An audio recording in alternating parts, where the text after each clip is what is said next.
Bom dia a todos, que a paz do nosso Mestre amado Jesus esteja conosco nesta manhã. Hoje falaremos mais um capítulo do livro Caminho, Verdade e Vida, de Emmanuel, psicografia de Chico Xavier. O capítulo 41, que tem como título A Regra Áurea. O que significa essa regra áurea ou regra de ouro? Significa o que expressa o que de mais perfeito temos que ser, né? Significa um princípio moral, né? Significa ser cristão. E Emmanuel, ele traz-nos uma fala de Jesus, que está em Mateus capítulo 22, versículo 39, que diz-nos assim: amarás o teu próximo como a ti mesmo. Então, através dessa fala, Jesus nos ensinou as verdades do Evangelho. Amar e servirmos uns aos outros. Amor, fé, respeito, honestidade, alegria, humildade e gratidão são ensinamentos de como agirmos com os nossos irmãos. Necessitamos também de suprimentos emocionais, como alegria, abraço, né? Incentivo, amizade, companhia, né? E o amor genuíno de Deus deve fazer parte das nossas relações. Quando olhamos o nosso próximo, reconhecendo Deus em sua vida,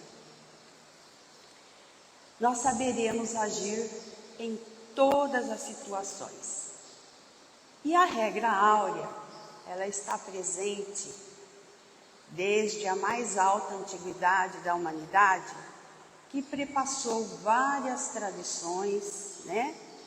Várias religiões, mudando-se a forma como ela é apresentada, mas com a mesma essência fundamental.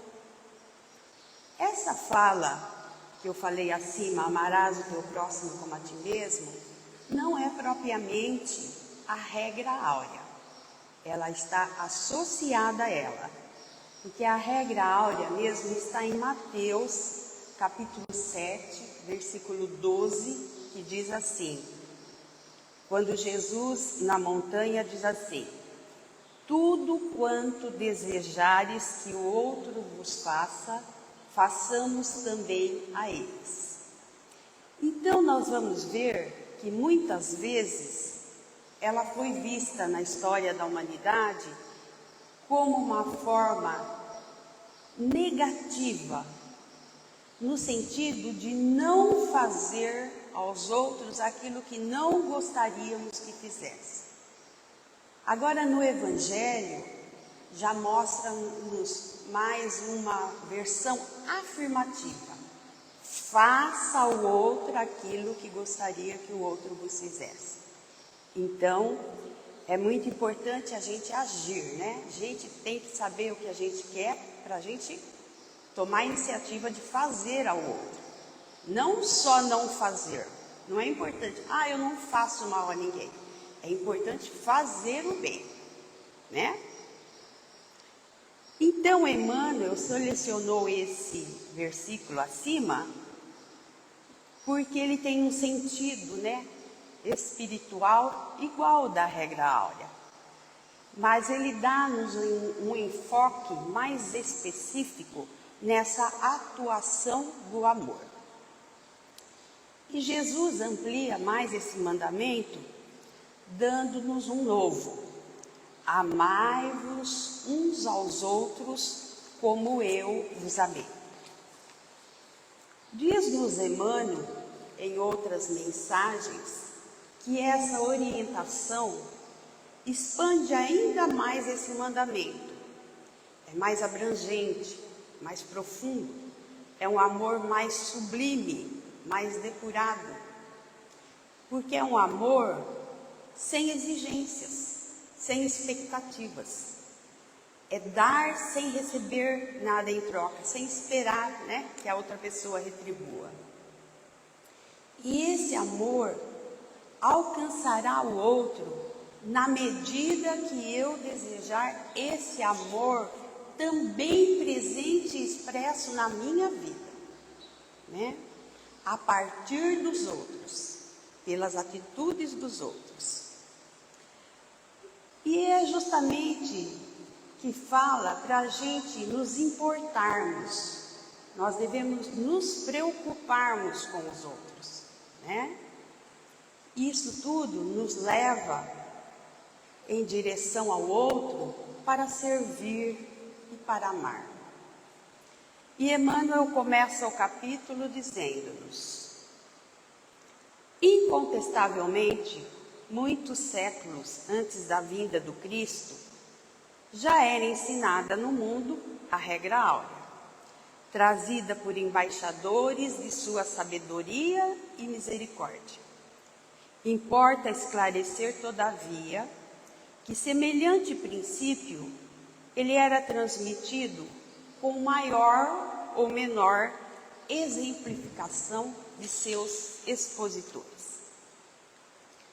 Então, a regra áurea ela era empregada em outras culturas, em outras tradições espirituais, trazidas por embaixadores, ministradores, juízes e filósofos, em que veremos a mesma ideia com formas diferentes de ser apresentada, mas com o teor da lição o mesmo. Mas veremos mais adiante, né, aspectos interessantes em cada fala. Jesus sempre enviou, ao longo dos tempos, os seus mensageiros para cumprirem as suas tarefas. Alguns cumpriram mais ou menos bem, outros cumpriram com excelência, e alguns derraparam, oscilaram em algumas concepções suas com aquilo que era orientação divina, né? Esses emissários, eles refletiam uma luz ainda que meio que refratada, meio uma mescla de sombra, né?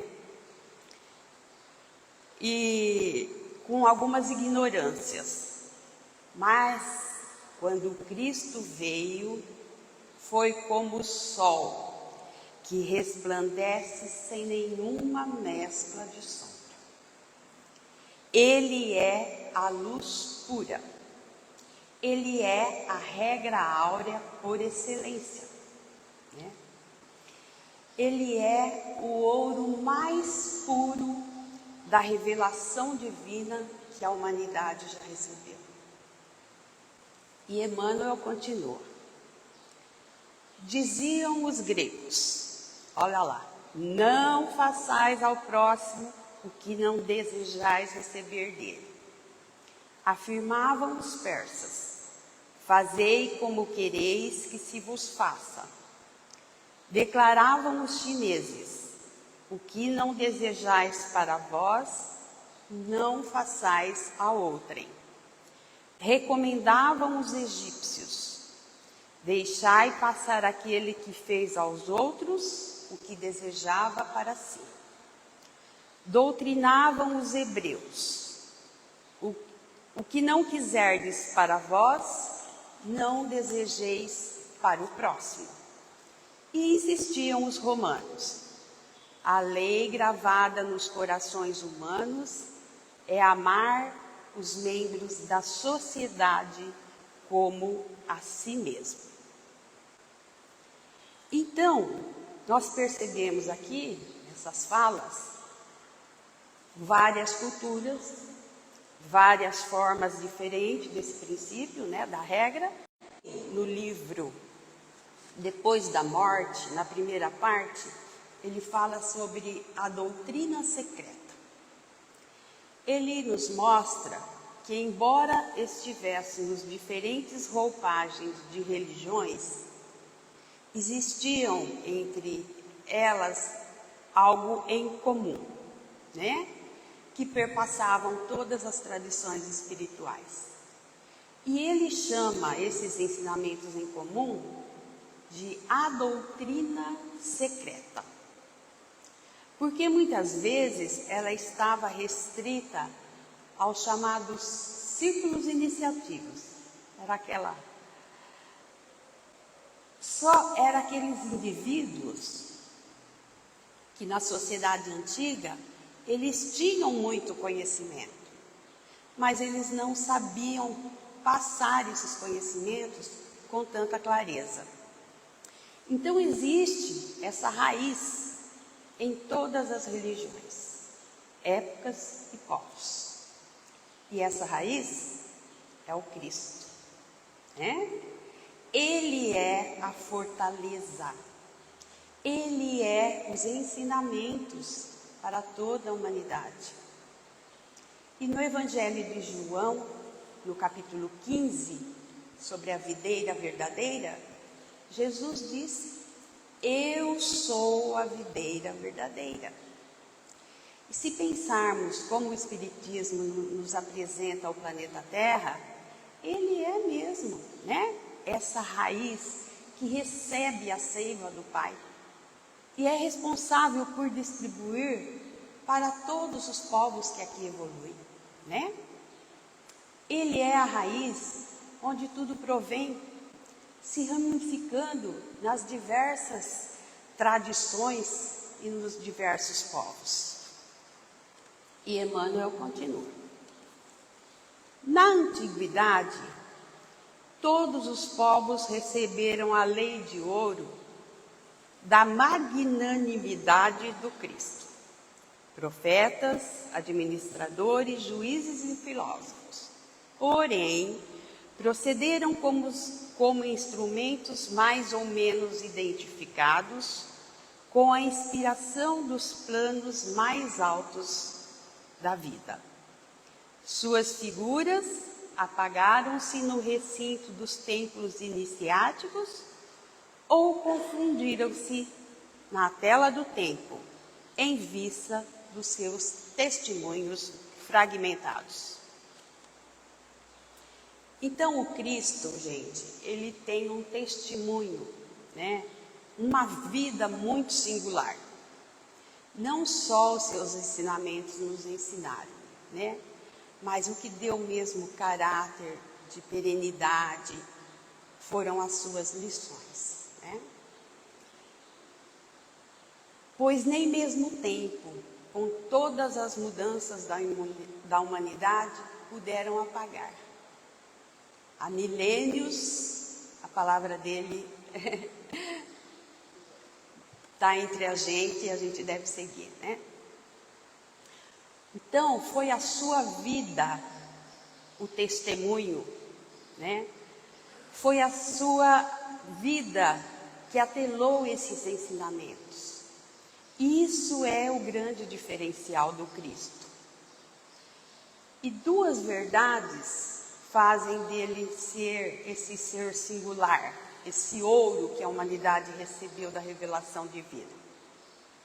A primeira verdade é que nele não existe nenhuma mescla de sombra. Ele é o sol moral da humanidade, né? Cristo é a lei viva. No Sermão da Montanha, ele disse: eu não vim destruir a lei, mas cumpri-la. E ele veio preencher essa lei da vida, né? O Cristo é vida. Ele dá alma à lei divina, né? No Evangelho, não só suas palavras, mas a sua vivência nos ensinou.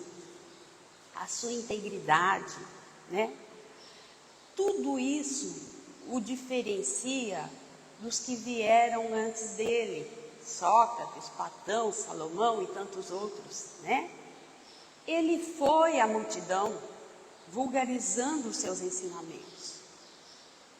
E a segunda verdade de que Cristo é um ser singular é que ele pregava os aspectos centrais da lei, que é humildade e caridade. Ele falou sobre muitas coisas, mas ele falava mais por alegorias, né? Por parábolas, porque eles sabiam que muitos não o entenderiam. Mas ele vai e abraça o sofredor, né? Ele convive com os discípulos, com a multidão, com a humanidade. Ele rasga as muralhas, ele quebra as muralhas, ele rasga o véu que separava o profano do sagrado. Ele abre à presença de Deus os seus ensinamentos mais profundos para a multidão, né? Cristo exemplificou com inteireza a regra áurea, né? Que possamos viver e exemplificar também esse tesouro divino. E Emmanuel termina o capítulo dizendo-nos assim: com o Mestre, todavia, a regra áurea é a novidade divina, porque Jesus a ensinou e exemplificou, não com virtudes parciais, nem em plenitude de trabalho, abnegação e amor. A claridade das praças públicas, revelando-se aos olhos da humanidade inteira. Então, que possamos vivenciar também essa regra áurea, né? Que nos ensina a como procedermos diariamente. Mas lembrando que tudo que semearmos, colheremos. Não devemos nunca pagar o mal com o mal, né? Nós devemos sempre nos colocar no lugar do outro, em qualquer circunstância, né? E se Jesus espera que amemos ao próximo como a nós mesmos, antes que a vaidade, a inveja, o orgulho, o egoísmo me impeça de ajudar alguém, eu sou chamado pelo Senhor a me colocar no lugar dessa pessoa, né? Nós devemos diariamente, em qualquer circunstância, nos colocarmos no lugar do outro, né? Nós devemos também, de tempos em tempos, listar tudo o que gostaríamos que os outros nos fizessem. Pegar essas listas e começar a fazer as coisas que a gente quer para nós, começar a fazer para o outro, né? Você gostaria de ser tratado com bondade, com respeito? Haja assim com alguém. Você gostaria que lhe dessem as mãos quando estivesse atarefado? É assim que deve fazer para alguém, né? Nós devemos ter consciência do que a gente quer e não nos deixarmos à mercê de opiniões alheias.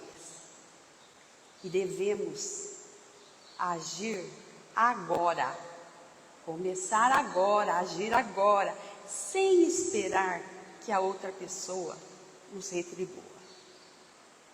Querer o bem, gente, é impulso de todos, né? Mas a prática do estatuto sublime é forçoso que sejamos nós que nos adiantemos a fazê-lo. E assim eu termino minha explanação de hoje, desejando a todos um feliz domingo, com muita harmonia junto aos seus familiares. Obrigada.